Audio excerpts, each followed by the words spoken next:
Hello, everyone. We are now live. Hello, wherever you are. Thank you so much for being here with us today.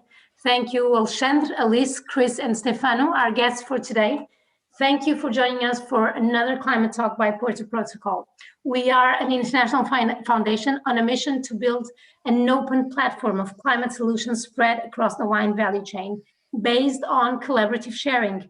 You see, we have this enormous ambition to act as a catalyst, for climate action within the wine world. Every day we are learning how to make this happen, but to achieve it, to make it meaningful, we need our members spread across the wine value chain from different wine regions, different sizes, and different stages of climate action to share with this growing community what they are doing. We are not looking for perfection, we are looking for action.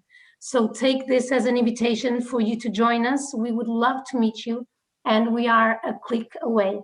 Now, these climate talks, like the one we have today, are one of our ways to achieve this mission of ours, having people from different regions, profiles, companies, share with our community their experiences, the best they have done and that they know. And as an introduction to this topic on measuring carbon footprints for small wine growers, let's start with the basics and with very simple words. Now, we know the planet is warming at unprecedented speed to unprecedented temperatures, and that life as we know it is at stake. This warming is caused by the emissions of greenhouse gases caused by human activities, being the most potent methane and carbon dioxide. And whether we are talking about individuals, a city, or wine production, our carbon footprint is the measure, the estimate of greenhouse gases we are releasing through this activity. And to reverse this trend, we need to reduce and remove carbon from the air. Different wine producing regions have adapted different forms of carbon tracking. There are various tools available worldwide to calculate your carbon footprint, various costs, various approaches. You can measure your carbon footprint per product or for the whole business. You can measure scope 1 and 2, that is your direct and indirect emissions that arise from your operations, or you can also add scope 3, which includes all the other indirect emissions that occur in a company's value chain. And when we talk about wine value chain, what we know about its carbon footprint is actually central, beginning with a glass bottle that together with its transportation, these factors account for almost half of it. Other elements come into play, such as, for example, fossil fuel consumptions, carbon emitted during fermentation, and so on. But there is so much we can do to reduce this and sequester carbon along the production cycle, no matter the size of your company.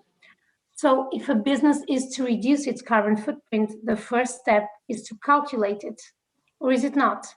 But we'll leave this discussion to our guests that I'm going to start introducing to you. Now, we thought that the best way to understand which are the doubts that you as a producer might have was to choose a producer as a host. So we met Alexandre a few months ago, and I believe, and I'm sure you agree, that listening and asking questions is one of the best ways to learn. And Alexandre sounded as particularly eager to learn to be in this position. He's the winemaker and CEO at Casa Helvas in Alentejo in Portugal. He's followed by Chris Foss. Chris was a producer many years ago. He was a professor of viticulture also during many years. So he understands the wine production thoroughly. But most of all, the reason why he's here today is because he's now the chair of Sustainable Wines of Great Britain. And they did a lot of work in building a carbon footprint calculator that is actually free and available, we must say, tailored for wine production, for wine businesses. And he has all this knowledge that he accumulated by studying what other tools are available and what are the challenges and benefits producers are experiencing as he is experiencing this process as we speak, as with the sustainability program in Great Britain. And then we have Alice. Alice is from New Zealand. we must say that Alice was recommended to us by Edwin Macy from Wines in New Zealand, and we can understand why. First of all, she's a really small wine producer. I mean, she couldn't be better fitted to this call because she does produce 9,000 bottles, okay?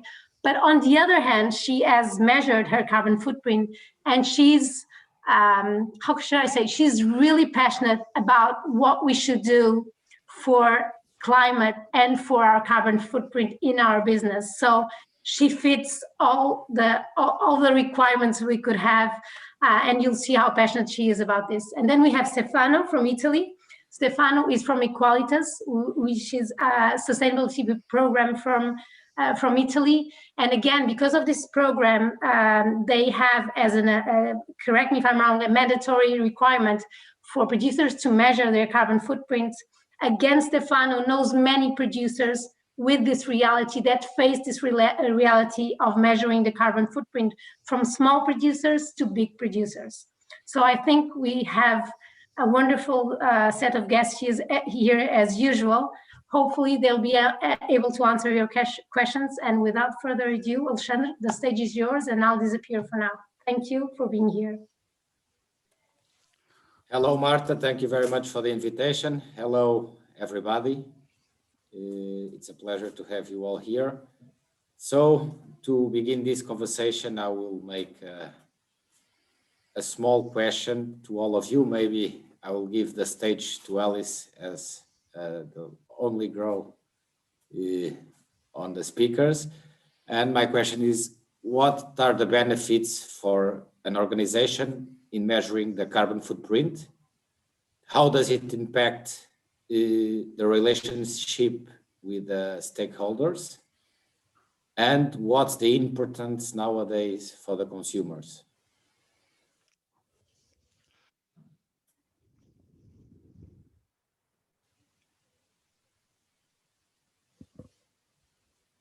Alice? Chris? No, I think it's Alice is answering it. Yeah. Oh, it's me that answering. Yeah. Alice.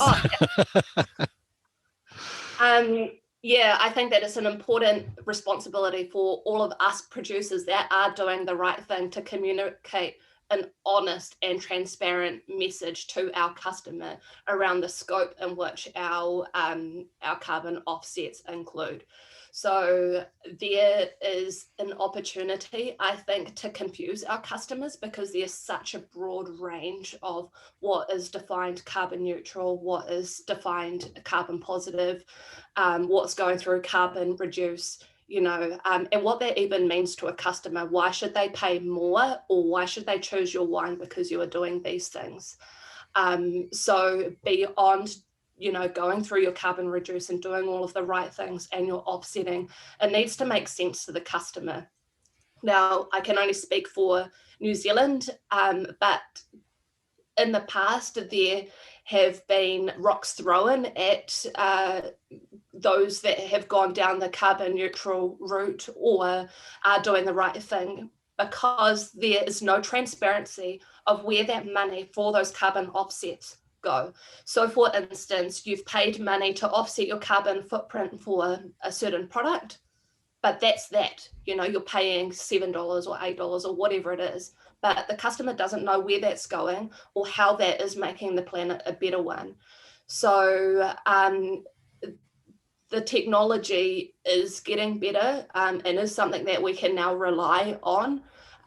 But it needs to be traced all the way back to the customer. So now when my customers buy a wine from my website and they choose to offset, this is not compulsory, but they can choose to offset, they'll get a certificate to tell them exactly where the carbon offset's gone and how this is making the planet a better one. And I think that's a really important thing in terms of building trust within the market, because we can be doing all of the right things, but if our customers at the end of the day don't buy into what we are doing, it's a, you know,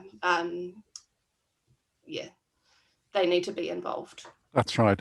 And yes, we're producing a luxury product, a product which people enjoy for all sorts of reasons, you know, and there's many facets, different facets to wine quality.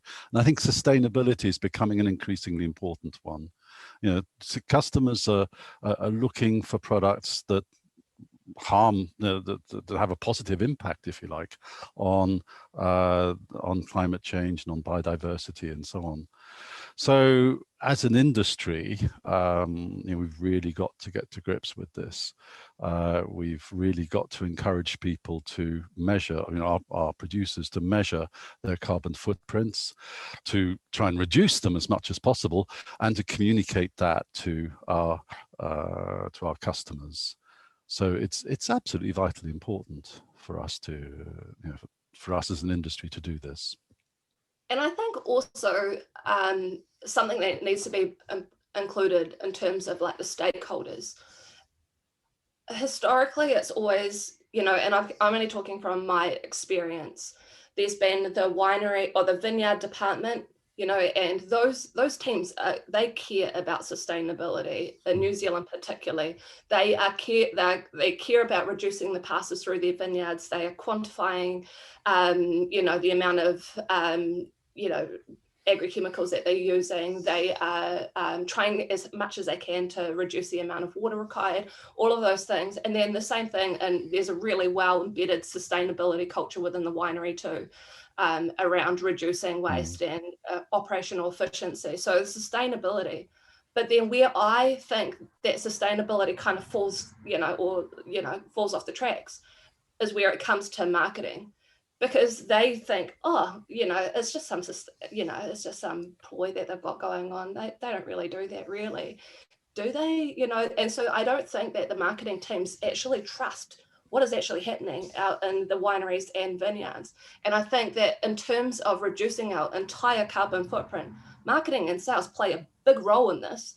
Because, they can reduce our carbon, a lot of our carbon footprint is in our packaging and our route to market. So we need to bring them in as major stakeholders. And it can be as simple as reducing the bottle weight, it could be as simple as provisioning and taking care about where do your labels come from? Are they FSC? Are they recyclable? Have they got heaps of adhesives that can't, be recycled and end up in landfill? All of those kinds Alice, of things. We go to all those points a little bit after. I would ask Stefano if you want to say something about this. Thanks. Yes. Well, as said by Marta, let me 30 seconds to introduce myself, because I'm representing Equalitas, that is a sustainability project led by FEDERDOC. FEDERDOC is the confederation of the wine PGIs, voluntary consortia here in Italy. So it's basically producers that are behind us. And 5 years ago, FEDERDOC decided to sum up several initiatives to provide an innovative solution, that is to say, a certification scheme for sustainability in the wine sector.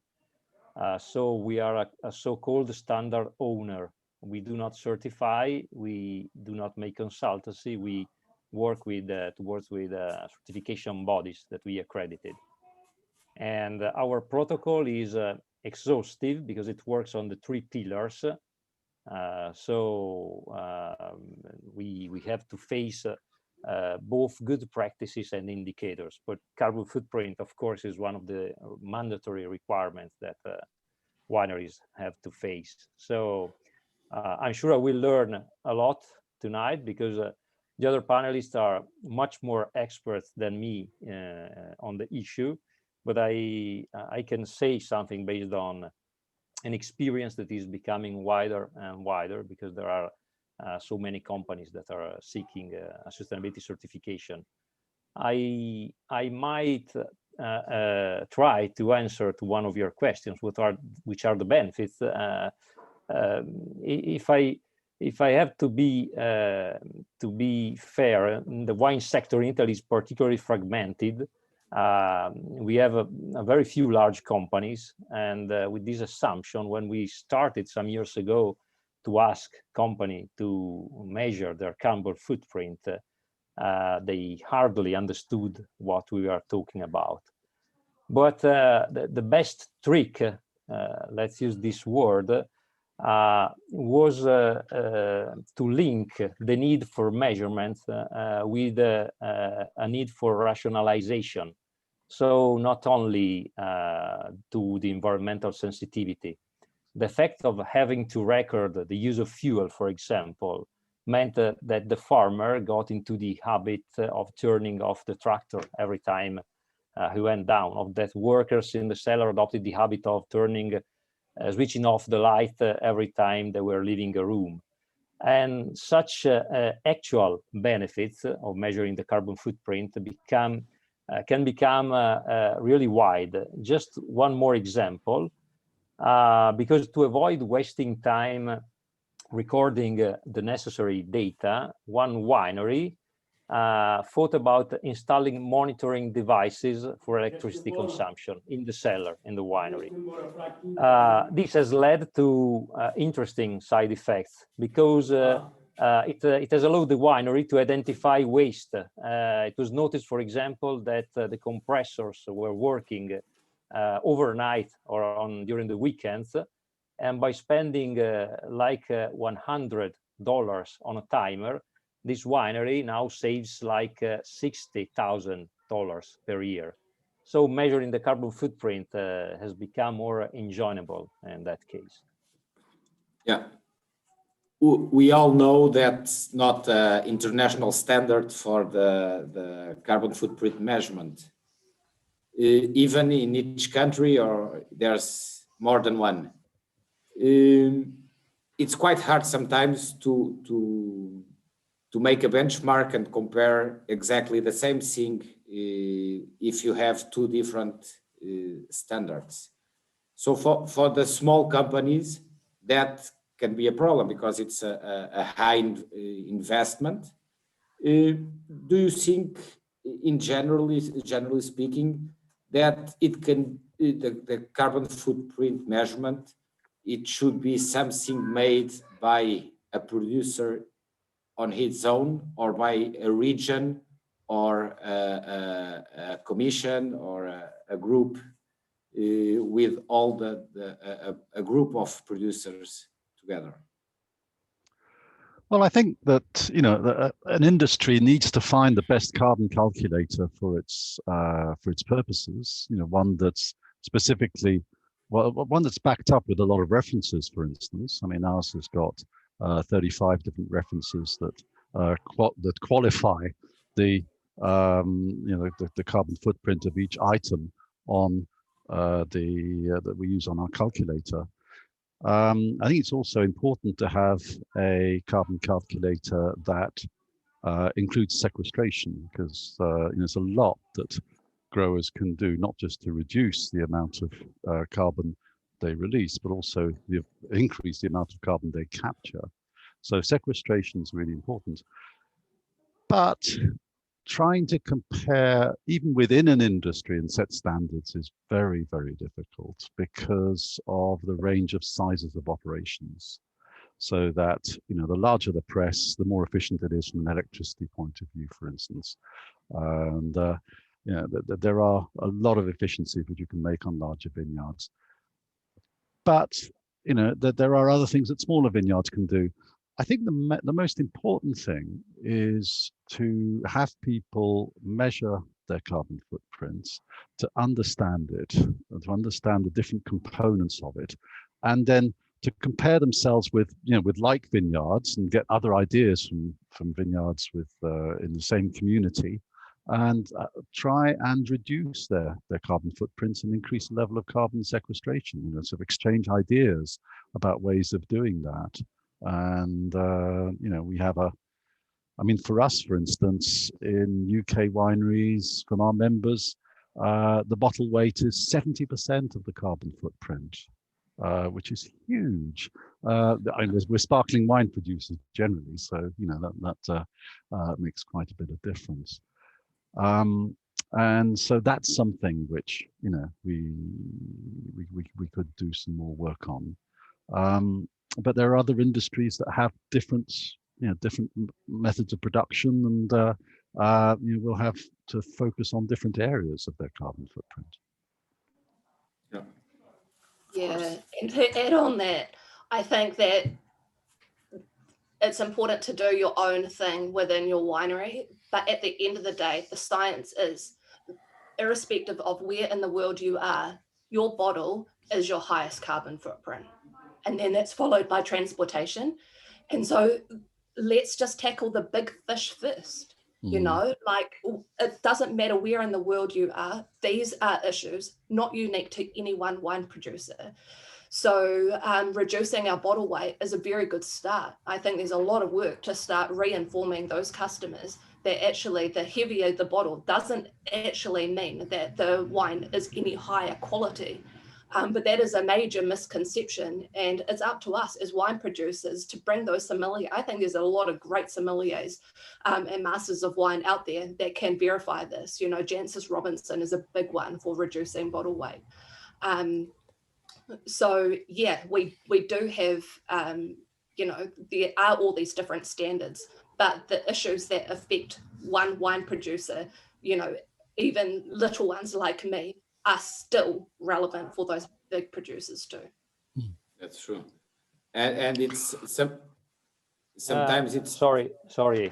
May I add something on this, because it's your question. You need to. Better, yeah, it's better alone or better together. No, sorry, because I feel involved with this, because FederDoc is the union of the PGIs. So to stimulate aggregation is within our vision. And I would like to present briefly our case study. It's a very difficult challenge, but hopefully rewarding, and it's the Prosecco PGI.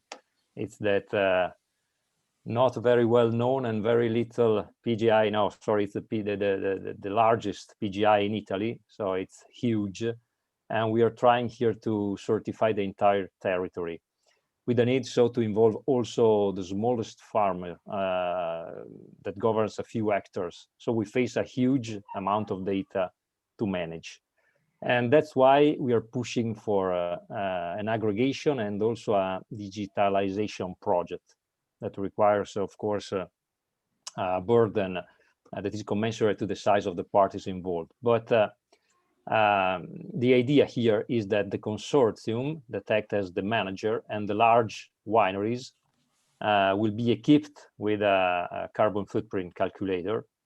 What the real news is that through an online management of information, the farmers will be involved, and now in the pilot it's 300, but it will be by the end of the year 6,000.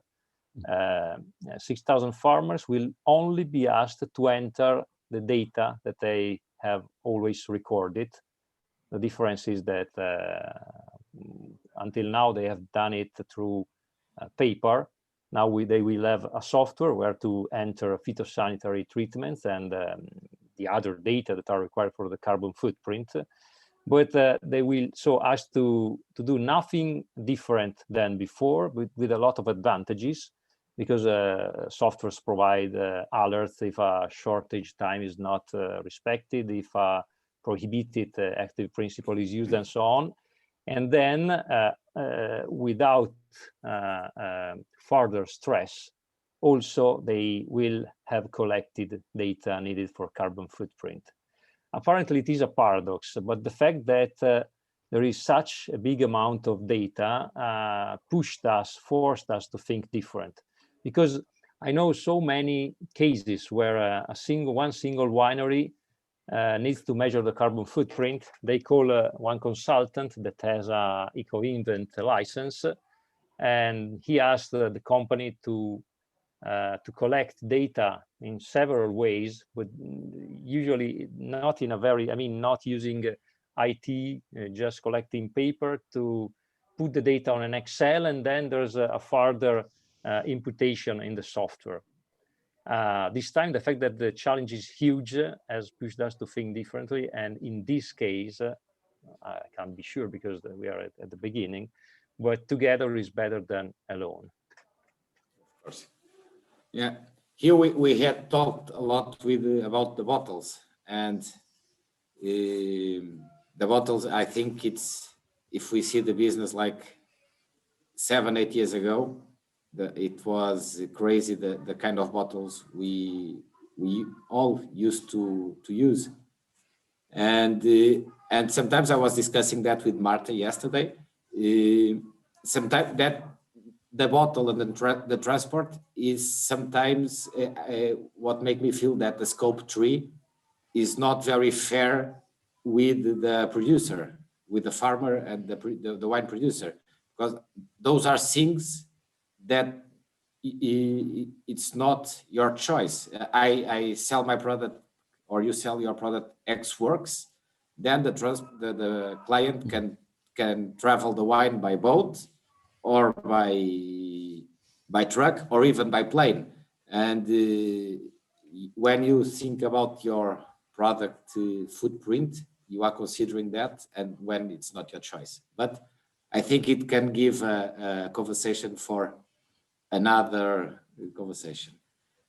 So once we producers or organizations, we measure our carbon footprint, we made already an investment and sometimes a hard work of collecting data, etc. But we are not certified. And certification is sometimes it's quite expensive. And to be on the market as carbon neutral or carbon measured, if you want, or assessed, we need a certification. And for me as producer, I think a lot of times, should I spend that money in certification, or should I spend that money in technology or planting some trees or to reduce my carbon footprint, or even to catch some carbon? What's your opinion about certifications? Spend the money in certification or spend the money to achieve your goal to be neutral? I just say, I mean, the sustainability scheme that we have in the UK doesn't work so much on setting standards. What it does is its members engage in a continuous improvement cycle. So they have to record data like the amount of diesel they use or the amount of electricity they use. And then they have to evaluate. We're establishing a data repository, a sort of online system whereby they can put this input this data, which will then benchmark it against the other members. And but the important thing is that they can then evaluate their the amount of inputs they're using and the processes they're using, and put a 3-year plan into place where they can reduce their carbon footprint, for instance. So it's a dynamic system. What we're trying to say, look at what you're doing and make it better. Now, from that point of view, getting a certification doesn't really make sense, because you're trying new things. You're doing you're trying on a continuous improvement cycle. Plus, every year is different, of course. We all know in vineyards that there are some years where you're doing a lot more tractor work than others. And things get a lot more complicated.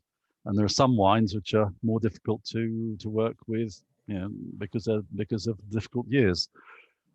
So I can understand, certification in very large wine houses where, the different factors are evened out, if you like, because it's a multi-site and because the processes are very refined. But I can't really see accurate certification from a point of view of smaller growers. The only thing I would say is that you could, for instance, say that your vineyard is carbon positive.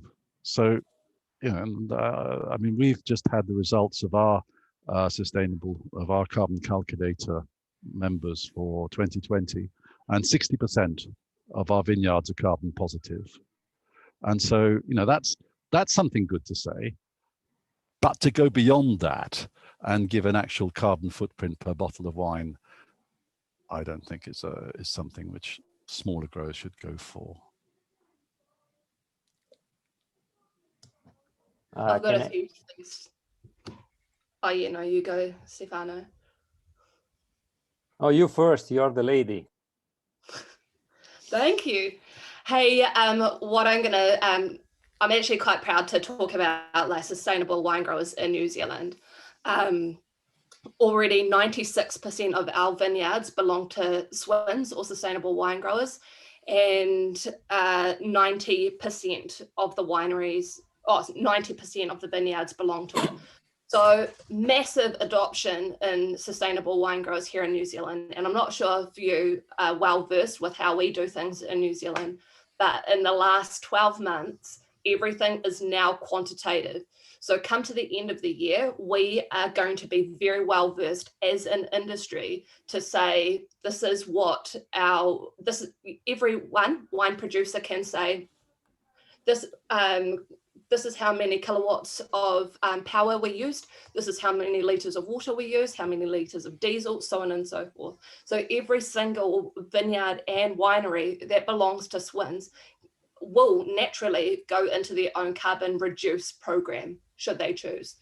But also as an industry, that information or that data is really valuable for us because we can say, as an industry, this is our estimate, a very close estimate carbon footprint.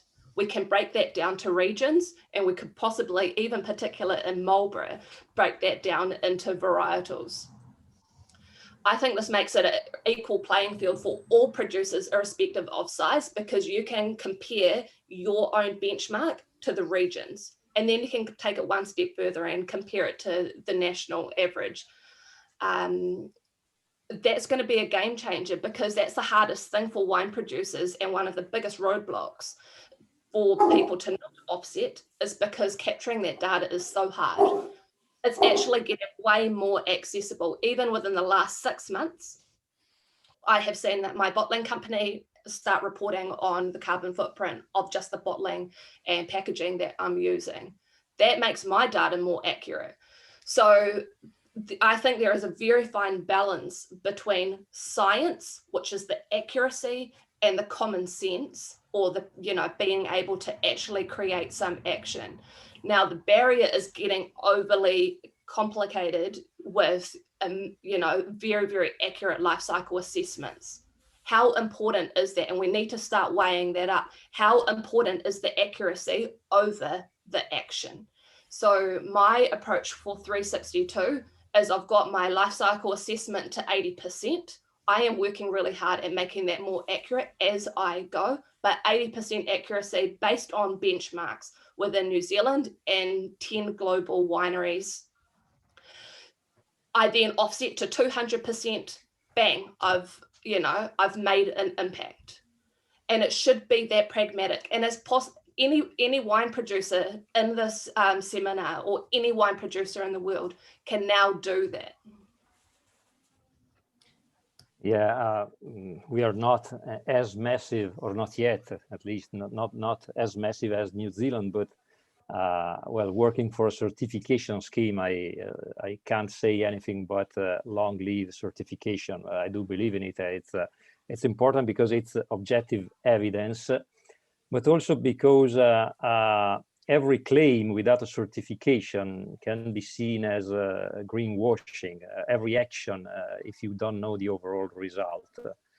And also, I have a statistic somewhere that just because a company decides to measure the carbon footprint and they measure electricity, basically they save 4% of electricity, just because they know that they are under a measurement. So definitely pro certification attitude. I can see a lot of interesting questions coming out from the audience, Alexander. So yeah, when you quite, think it, something that I also want to share. We are the world runs too fast nowadays, and this carbon thing we're discussing today, it's something quite new, but something that I believe that would be mandatory for the companies quite soon. It's something that it's not on the first beginning, but we'll need to be carbon neutral quite soon. And for example, we see one of the biggest gas and oil companies in the world being carbon neutral, which is quite strange. You don't scare that it become a big business in selling carbon credits to offset the company's carbon footprint? I beg your pardon? Can you repeat the question, please? Yeah, sometimes I think that it can become instead of helping the world, it can become a huge business. The dealing of CO2 credits. So the companies, they make what they need to do, and then they buy credits of carbon. Sometimes it's necessary evil. I mean, that's for transportation companies, for instance. It's difficult to transport wine from one place to another without generating greenhouse gases. So, so buying credit is a perfectly offsetting that using a commercial company is not a problem. But I think what's interesting is what producers themselves can do, quite simply by planting more trees and hedgerows and increasing the organic matter level of their soils and things like that. And they might not have to resort to carbon offsetting if they explore all the possibilities. For instance, the main offset for wineries in the UK is exporting electricity to the national grid. A lot of them have got solar panels on the ceilings or on their roofs.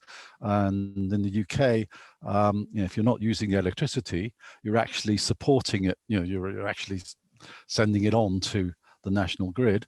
And that means that we count that in our carbon calculator as offsetting against the electricity they're using. So things like that are really important. You look at those things first. You look at what you can do on your own vineyard and winery. Yeah, it's, of course, you do it, but there's a company can be very high, very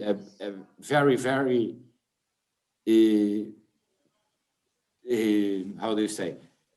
A company can have all the emissions they want, and then they buy credits, and the world will not be better because a company spend money in credits, because we know that credits can be a lot of different things than forest or than organic matter on the soils.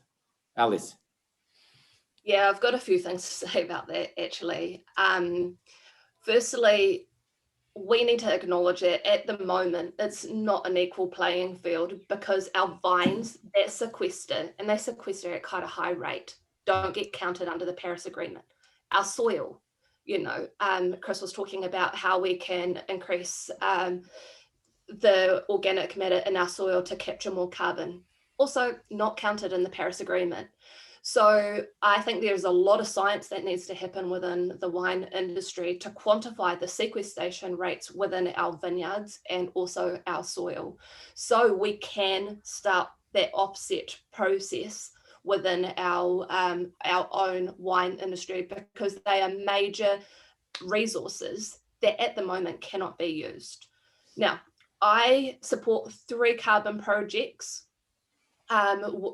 purchasing my carbon credits through Carbon Click, and 50% of those are New Zealand. They are a lot more expensive than the international credits because they're in less demand. But they make me feel good about doing all of this carbon offset work, because it makes me feel good as a business owner that I'm contributing to native reforestation projects here in New Zealand. I'm helping beautify New Zealand. That makes me feel good, and all of this work, and none of this work is that easy. It's that rewarding factor. then we also need to start looking at the international credits. And at the start, I didn't really want to support the international credits, but I've quickly changed my mind. Now, those I support a biofuel project in China and a wind farm in India. Those credits are a lot cheaper, but they're making a big impact, you know, in those areas where it makes me feel good also supporting those projects, because we're now enabling power and renewable power that we take for granted in New Zealand. 85% of our power in New Zealand is renewable. The rest of the world don't have those things. We take that for granted. So we need to start looking at it as a lens of, okay, it's not just actually just a credit, it is actually reducing the carbon footprint in other parts of the world.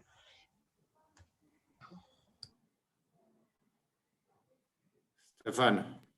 Yeah, they know they know a lot of things about this now, but I think that, well, actually working with farmers and wineries, I do not know any winery that buys credit. But I think that to buy credit is part of the game, unless we think that there is an international plot and that everybody that buys credit is cheating. I think it is part of the game. And as Alice said, there are projects and other projects, but yes, nothing against.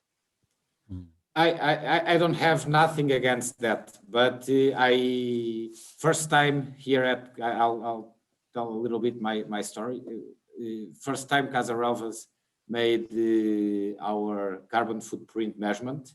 We did it very okay, and we made only, we have winery and forest and other activities, but we made only the wine. And at the end they say, okay, this is your numbers. Now you can invest in a forest in Uganda or a school in Rwanda. And I said, no, I can do a school, but I do it here at São Miguel de Machado in Portugal. So that's not possible. And sometimes it sounds a bit strange, you know.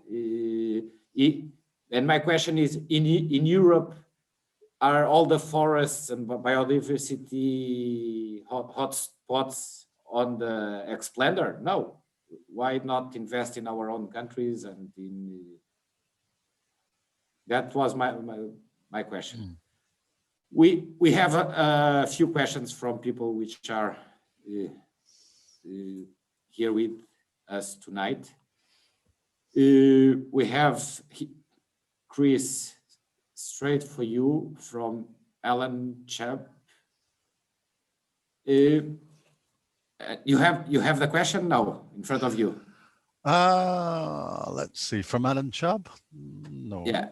He says that he's organic in UK, yep, using the UK carbon footprint calculator as a grower, and he was positive, but when he included the marketing transport, he went negative. And he asked, local sales or national sales, which way to go? I'm sorry, I'm just, I can't see the question. It's on the Q&A. Yep, I'm on the Q and I'm on the chat. Yeah. There we go. You can't look at positive somewhere, including marketing, transport. I'm in negative. Well, I mean, I think that certainly if you want to reduce your carbon footprint, local sales are the best, but that's not always possible. You know, it's a big problem, you know, because people want to, you know, not want to sell beyond their local area, and they want to export, and that's absolutely fine. But, you know, in that case, as I said, when you're talking about transportation, often it's done by another company, by a transport company or a large retailer, and very often they will have carbon offsetting schemes that will cope with that, that will deal with that. But, you know, I mean, there are ways of reducing your carbon footprint of transporting wines. For instance, a very large proportion of wine consumed, of Australian wine and New Zealand wine consumed in the UK is transported in very large containers and bottled in the UK, which makes a lot of sense from a carbon footprint point of view.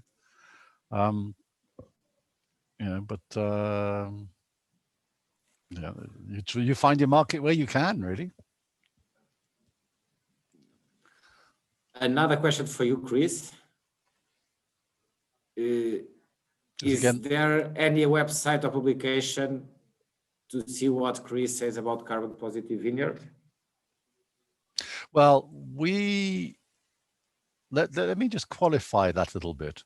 When I say our vineyards are carbon positive, that's not including the wineries.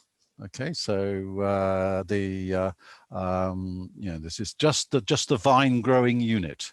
In actual fact, our wineries overall their mean net emissions about 86 tons per year of carbon dioxide equivalents, but it does vary quite a lot.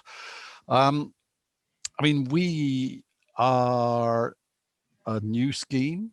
We've only been running for a year. At the moment, all our members have to calculate their carbon footprints. All this information will be processed, will be benchmarked, and will be published. But at the moment, we can't publish what we've got because the figures are just not reliable enough. It's just so. All I can say is wait. I've got a research student working on this, and we hope to publish something at least by September with better figures looking at the UK and the carbon footprints of vineyards and wineries within that region. Another one for Chris, but I think this is for all. And I have a nice story around that. It's, if I'm getting it right, is said that certification, the process for small wine growers, is not useful. But from the point of view of the consumers, how can be sure about products that I'm purchasing if it's not certified? Yeah. Can I just qualify my answer?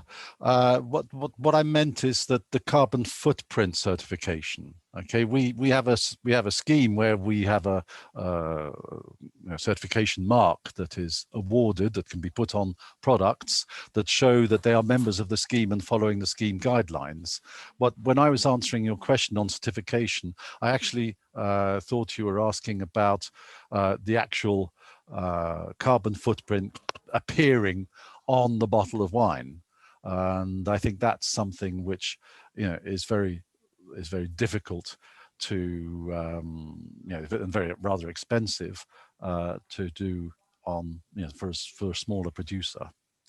But certainly I think that it is that producers should group I think producers should group together and form sustainable schemes like we have in the UK and work together to try and mitigate climate change and promote biodiversity and so on and so forth.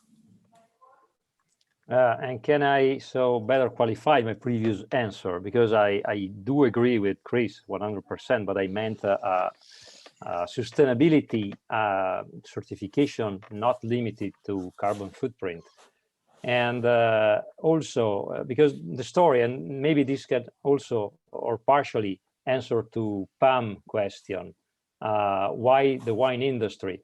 I don't know what is happening in the other supply chains, but and the wine industry, the answer is that because buyers ask, and personally, the story goes back to more than 10 years ago. I remember when Directive 128 was issued. It was 2009. It's the directive about the sustainable use of pesticides.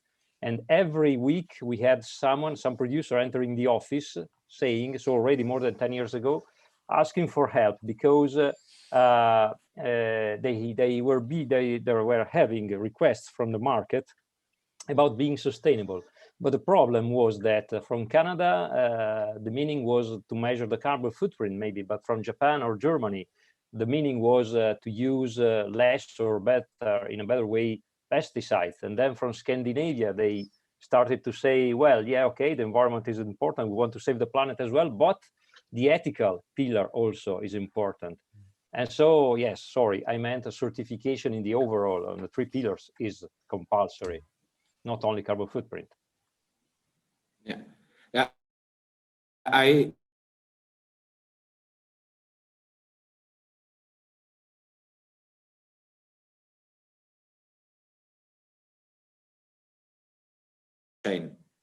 and we were talking a little bit about sustainability on the beginning, and he told me, I'm here, I saw it, I trust you, but my colleagues on the office, they will need a certification.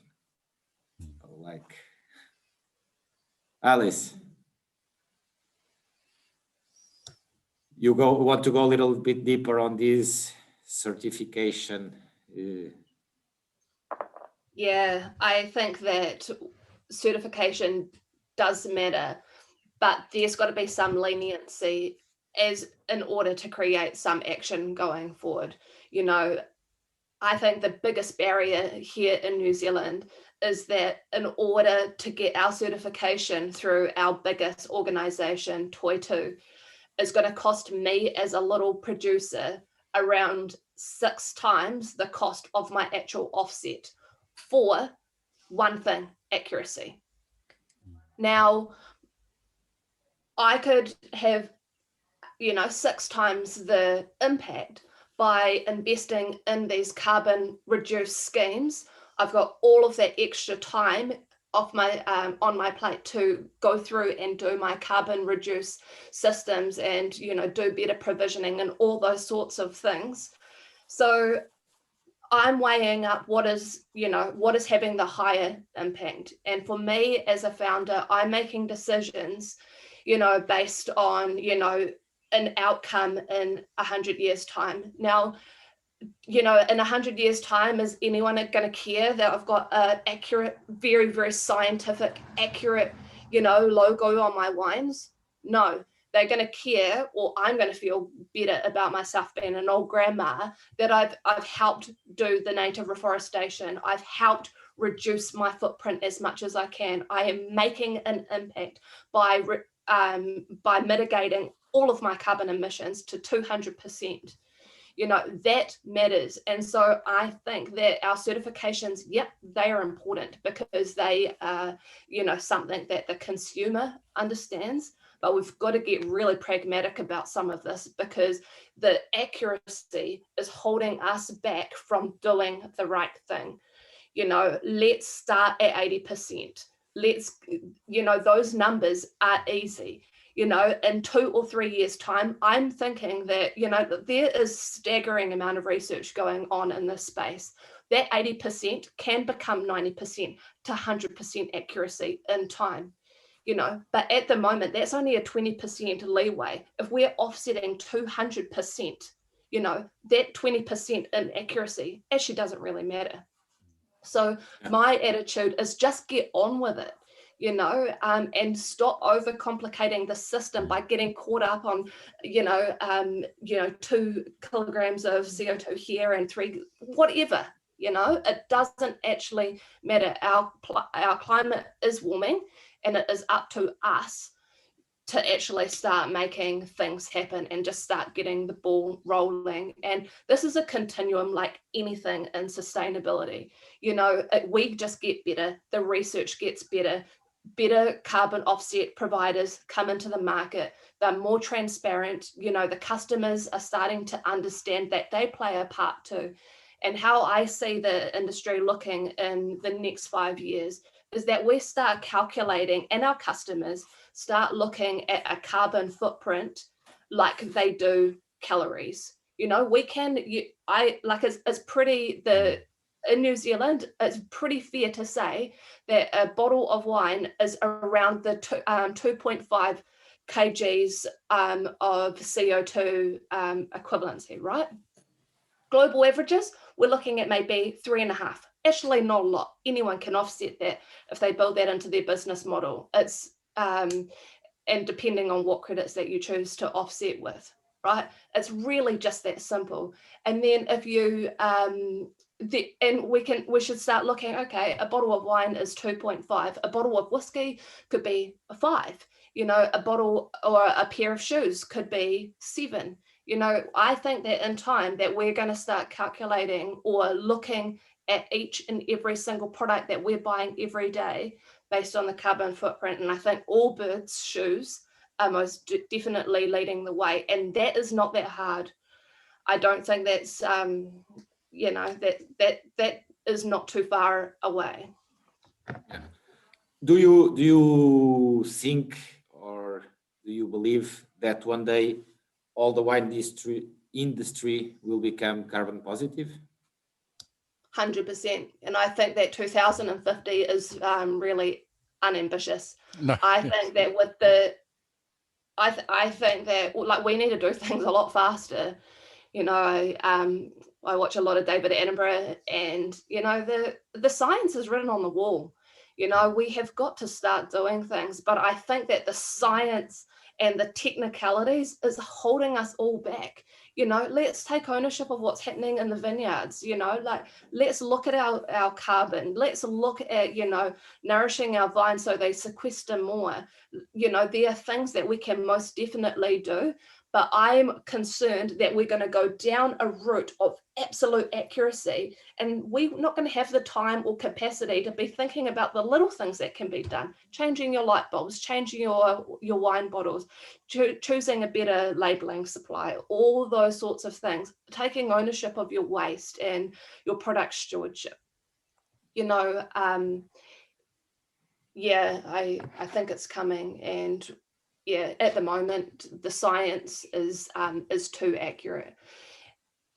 I totally agree with Alice on this, you know, the sort of necessity of the wine industry leading the way. I mean, I think in some ways we are in mitigating against climate change. I mean, climate is just such an important part of what we do. You know, we've got to, and so of course we've got to be active in it, in working against it. And it's, you know, as I say, it's a special product, wine, and you know, we've really, you know, as wine industries all over the world, we've really got to tackle, you know, the climate change crisis and get positive. You know, get positive, you know, by 2030. Never mind 2050.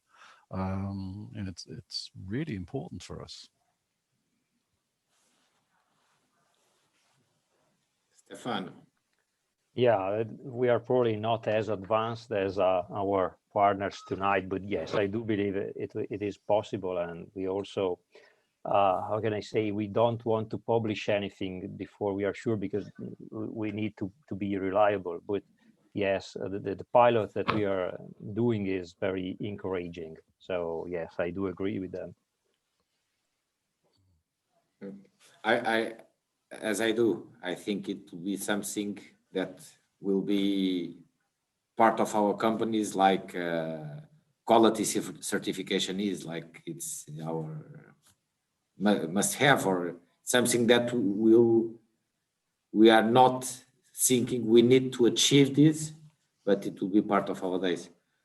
There's a few more questions. I will not have time to answer everything, but here there's a $1 million question, which it's possible to know how to no, it's not this one.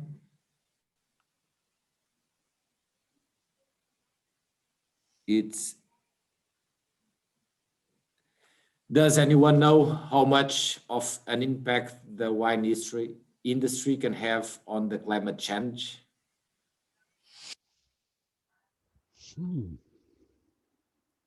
I think very small. And I think that will change region to region. Of course. I think if you need to irrigate or not, if you sell Prosecco or... I think material impact, you know, will depend. I mean, yes, it is an important industry, the wine industry, but I think also that it's, you know, it could have a philosophical impact, if you like. It, you know, it should encourage people to to consider climate change. It's tackle climate change mitigation in other ways. So as a direct impact, I think certainly it's probably won't have such an effect as the IT industry, for instance, or as transport. But people listen to the wine industry. It's an important product for a lot of people. They're interested in it, and so we need to sort of bring that message to our consumers about the importance of mitigating against climate change, and how how carbon calculating is absolutely fundamental to it. It's the first step to mitigating against climate change.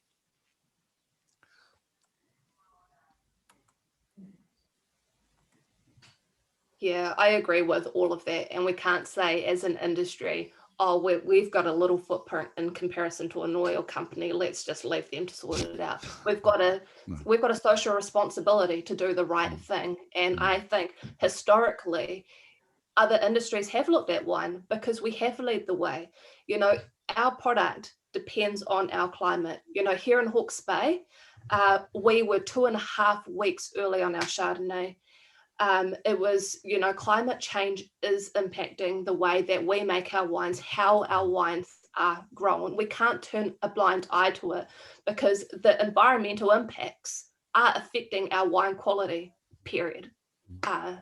So yeah, the relevancy of how much we're having an impact in the world, I think is not something that we should even, sort of discuss. We've just got to discuss doing the right things. The little things make a big impact. If we all start doing, reducing our bottle weights, and we all start, increasing the soil carbon, it makes a big difference, right? Yeah, absolutely. Alexandra, sorry if I don't want to put you in a difficult position, but can I use my last 30 seconds to try to answer to a question I'm already in a difficult position, no worries. No, I find this very interesting. And then you pass the word to Marta again, no worries. Okay, great, sorry. No, should consumer pay more to cover added costs, or would government help, and so on? Yeah, it's a good question, and it's both, because in Italy, there's a decree ready, and so there will be help for farmers that make sustainable choices. I'm sure it's the same in France.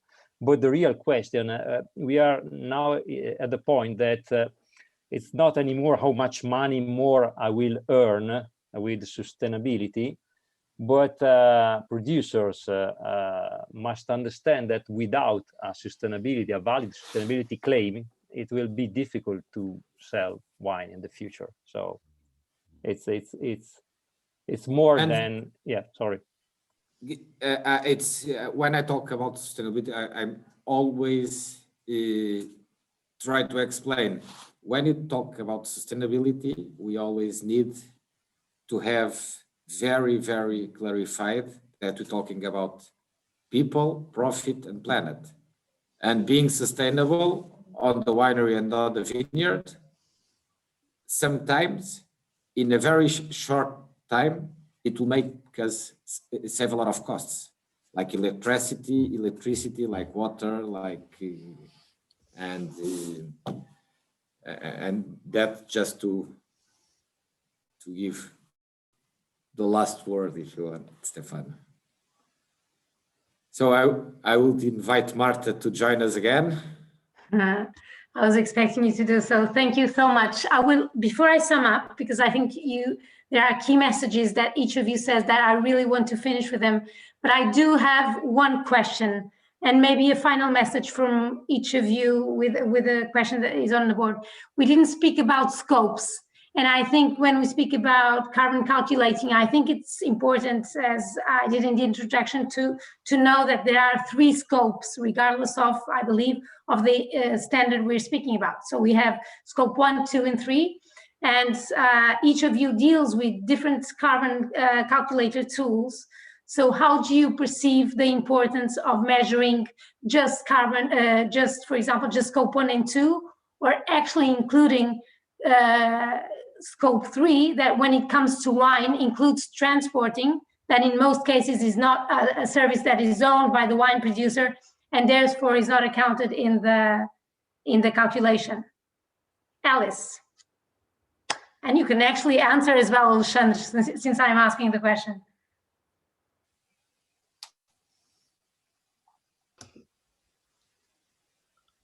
That is a tough one.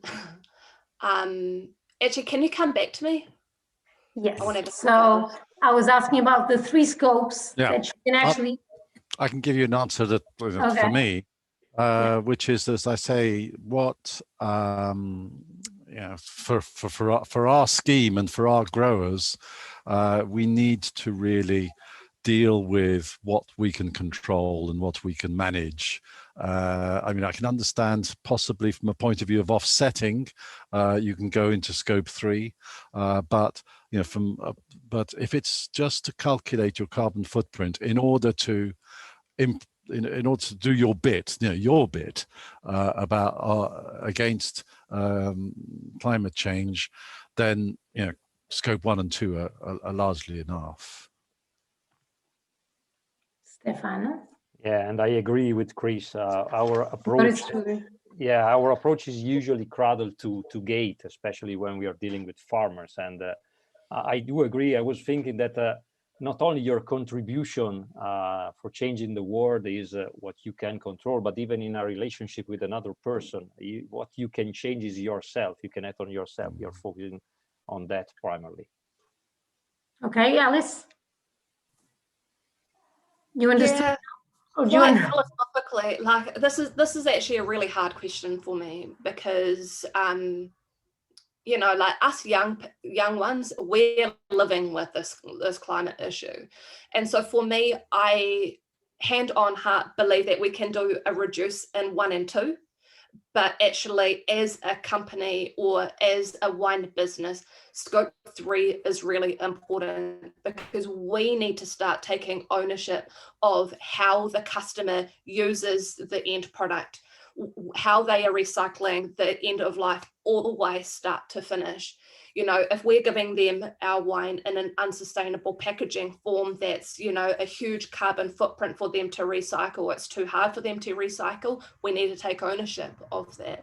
So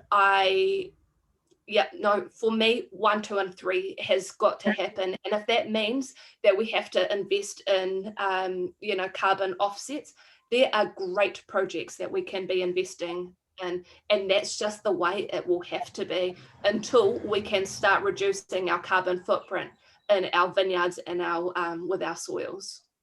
Okay, Sandra, you can answer once I'm asking the question.